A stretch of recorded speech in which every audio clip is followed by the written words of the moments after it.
அதனால தான் இஸ்ரவேல் ஜனங்களுக்கு பல தலைமுறைக்கு பிறகு சொல்றாரு, நீங்கள் வெட்டி எடுக்கப்பட்ட கன்மலையும்,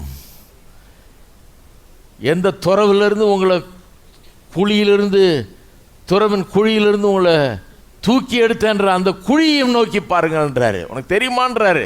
அவன் சொல்லிட்டு இருக்கான், இல்லை இல்லை, நாங்கள் எங்கள் தகப்பன் ஆபிரகாம், நாங்கள் இத்தனை தலைமுறையாக யூதர்கள், நாங்கள் யூத வம்சத்தை எங்கேருந்து வந்த, இல்லை இல்லை, நாங்கள் ஆபிரகாம் எங்கள் தகப்பன், அவர் எங்கேருந்து வந்தார், அவங்க அப்பா எங்கேருந்து வந்தார் அப்படிங்கிறாரு.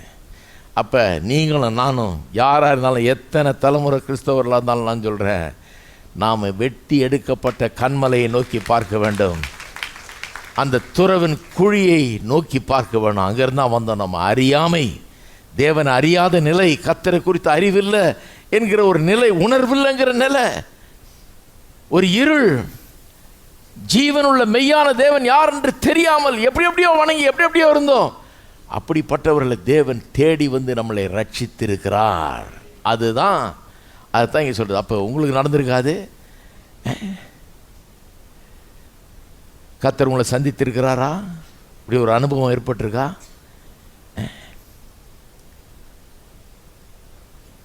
சிலரெல்லாம் கர்த்தரை எதிர்த்தவரெல்லாம் உண்டு.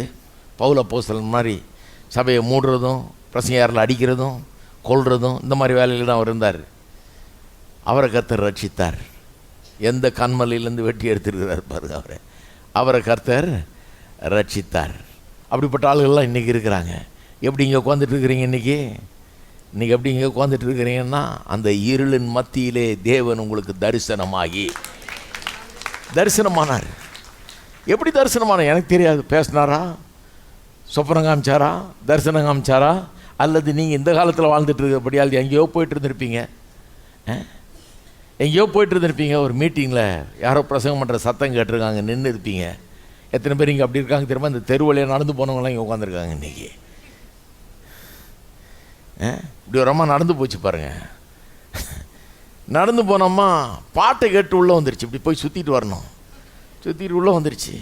என்னடா அது பாட்டு பாடுறாங்களேன்னு உள்ளே வந்த அம்மா அதுக்கப்புறம் வாழ்நாள் முழுக்க இங்கே தான் அட்டன் பண்ணி இன்றைக்கி பரலோகம் போய் சேர்ந்துச்சு. அந்த அம்மா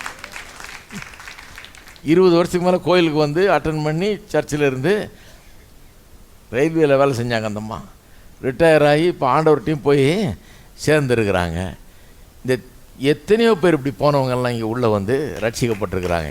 ஏதோ ஒரு சத்தத்தை கேட்டு, ஏதோ ஒரு யாரோ சொன்னதை கேட்டு, அல்லது யார் மூலமாக சுவிசேஷத்தை கேட்டு, எப்படியோ தொடப்பட்டு, எப்படியோ இந்த மகிமையின் தேவன் உங்களுக்கும் எனக்கும் தரிசனமாகி அப்படி ஒரு அனுபவம் நமக்கு கிடைச்சிருக்குது.